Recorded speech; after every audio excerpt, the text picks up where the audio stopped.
pouco sobre dom de línguas.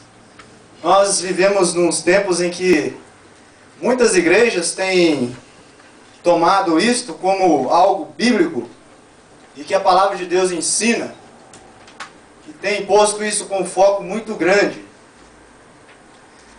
Bem, o diabo no passado, ele enganou Eva, distorcendo a palavra de Deus.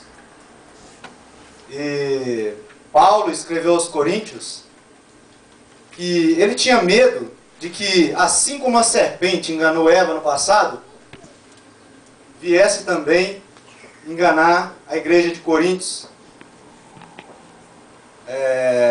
trazendo ensinos errados e tirando eles da simplicidade que havia no Evangelho de Cristo, nosso Senhor Jesus Cristo. O diabo sempre, ele tenta distorcer a verdade da palavra de Deus. Porque é pela palavra que o homem é salvo. E nos dias em que nós vivemos hoje, nós vemos tanto disso, como se isto viesse de Deus. E pessoas dizem, irmãos, que se não falar em línguas, não é uma pessoa espiritual, não é salva e não tem o Espírito dentro dela. Agora nós vamos ver na palavra de Deus algo sobre dom de línguas. Eu gostaria que os irmãos abrissem as suas Bíblias em 1 Coríntios capítulo 13, do verso 1. Nós vamos somente ler este versículo.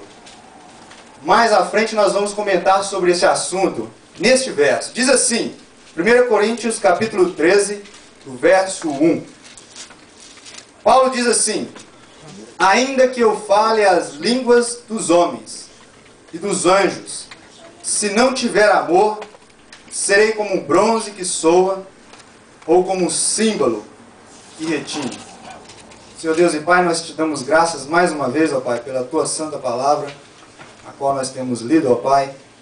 Sabemos, ó Pai, pelos manuscritos que o Senhor tem deixado para nós, que nós sabemos que o intuito do Senhor é que nós possamos entender claramente a tua mensagem, a tua palavra, o teu desejo, o desejo do teu coração, que nós possamos conhecer mais de ti, mais da tua vontade.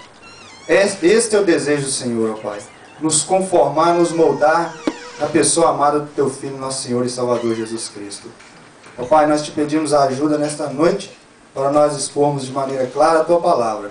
É a oração que nós fazemos a ti, na dependência do teu Santo Espírito. Em o nome do Senhor Jesus nós oramos, ó Pai. Amém. Irmãos, Paulo escreve aos Coríntios e gasta um capítulo inteiro para explicar sobre este assunto, dons de línguas.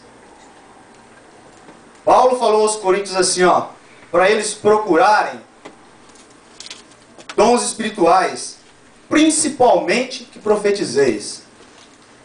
Paulo falou assim, Coríntios, procura dons espirituais, e o principal, que profetizeis, ou seja, que seja pregada a palavra, falada a palavra. E quando Paulo fala a eles, fala assim, quem fala em línguas não fala a homens, mas fala a Deus. Paulo não estava falando de línguas estranhas, Paulo estava falando de idioma. E ele falou assim, ó, quem chegar numa igreja e falar em línguas, em outro idioma, um exemplo, aramaico, está falando a Deus. Quem está sentado não entende aramaico, a língua do Senhor Jesus, não vai entender o que o outro está falando aqui na frente. Só Deus compreende e Ele compreende. A igreja não vai ser edificada. Não está falando a homens, mas a Deus, porque Ele está falando um outro idioma. E Paulo falou mais, ele falou assim, ó, ele ensinou que se alguém falar em línguas, que haja alguém que interprete. Ele falou 2 ou 3 no máximo, para não haver confusão. Porque o intuito é edificar a igreja, é que a igreja saiba o que está sendo dito lá na frente. Paulo, ele deixou 2 exemplos, de uma flauta e de uma trombeta. Ele falou assim, ó, se a flauta, quando ela é tocada, não tiver um som distinto, como vamos saber o que se toca? ou se a trombeta for tocada e o som não for distinto, como nós vamos nos preparar para a batalha? E ele falou mais, que há muitos tipos de vozes no mundo, mas nenhuma delas tem sentido. Todas as vozes no mundo têm sentido, têm o seu sentido certo. E então quando Paulo fala aos Coríntios, ele escreve mais e fala assim, ó, irmãos, é melhor que eu fale 5 palavras para edificação do que 10.000, que ninguém vai entender. Então Paulo nos alerta sobre esses assuntos e escreve à igreja de Coríntios e alertou eles sobre esse assunto porque lá estava havendo confusão. E nos dias em que nós vivemos está havendo também confusão. E nós não podemos ficar calados, nós devemos falar o que a palavra de Deus diz. Há 2 coisas na palavra de Deus, em toda a Bíblia, que menciona sobre confusão de língua. A primeira delas é lá na Torre de Babel. Quando ali o povo estava em rebelião contra Deus, fazendo o que não era vontade de Deus. Deus havia falado para o povo no passado, em Gênesis, para que eles multiplicassem e espalhassem pela terra. Mas naquele momento ali, eles acharam uma planície ali e falou assim, ó, nós vamos juntar aqui nós todos, vamos elevar o nosso nome no mundo, não vamos nos espalhar. Deus viu aquilo, baixou lá e viu que eles estavam tentando fazer aquilo e falou assim, ó, nós vamos confundir as línguas dos homens. E ali surgiu a confusão das línguas, quando nenhum entendia o idioma um do outro. Alguns entendiam de um lado, outros do outro e do outro. Espalhou tudo na terra. Esse foi o acontecimento quando houve a primeira confusão das línguas. Há um outro acontecimento na palavra de Deus que nos fala sobre a confusão da língua. E antes de nós passarmos para esse, Babel, este nome ele está ligado a um jogo de palavras que se dá a um verbo que se chama confundir. É o que aconteceu ali. Foi uma confusão das línguas. Mas agora vamos focar um pouquinho aqui nisso aqui de novo ainda. Deus ali queria que o povo espalhasse pela terra. Agora há um outro acontecimento, é lá em Atos dos Apóstolos, capítulo 2, onde aconteceu o Pentecoste, aonde também fala de confusão de línguas. Bem, Deus, quando o apóstolo Paulo, quando escreveu em Atos, Lucas, quer dizer, escreveu Atos, no capítulo 2, do verso 11, a parte B do versículo, nós vemos que ali o povo estava atônito e falava assim, como os podemos ouvir nas nossas próprias línguas as grandezas de Deus? Como isso pode acontecer? Ali havia pessoas de todos os lugares, de todas as nações.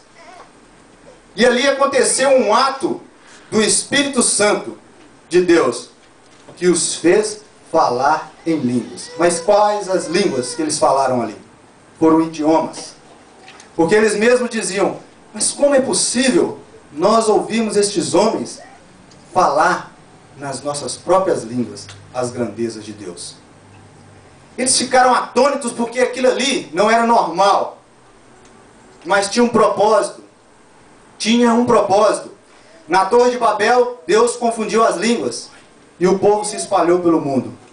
Ali estava aglomerado pessoas de várias nações. O Evangelho ele tinha que ser anunciado. O Evangelho ele tinha que ser propagado. A mensagem, o ide do Senhor era que fosse pregar seu Evangelho a todo mundo, a todas as nações. Então Deus fez aquilo acontecer para que este Evangelho que nós ouvimos hoje chegasse até a nós. E ali Deus fez eles entenderem. Um povo que era de lá, um povo grego, entendeu a língua, o judeu, se tivesse lá os romanos também, tudo entendeu o Evangelho naquele momento ali. Havia vários povos. Se você vê em Atos dos Apóstolos, são muitos os povos que estavam ali com diferentes línguas, diferentes nações, estavam ali reunidos. E Deus fez isso acontecer ali, e assim o Evangelho foi propagado. O Espírito Santo fez isso. Era agora uma nova era. Um novo jeito de Deus falar com o homem. Bem, a Bíblia diz em Hebreus capítulo 1, do verso 1, que Deus falou aos pais pelos profetas de muitas maneiras. Mas nos últimos dias, Ele tem nos falado pelo teu Filho. Deus agora tem uma nova mensagem, um novo jeito de falar. E Deus sempre teve o intuito, irmão,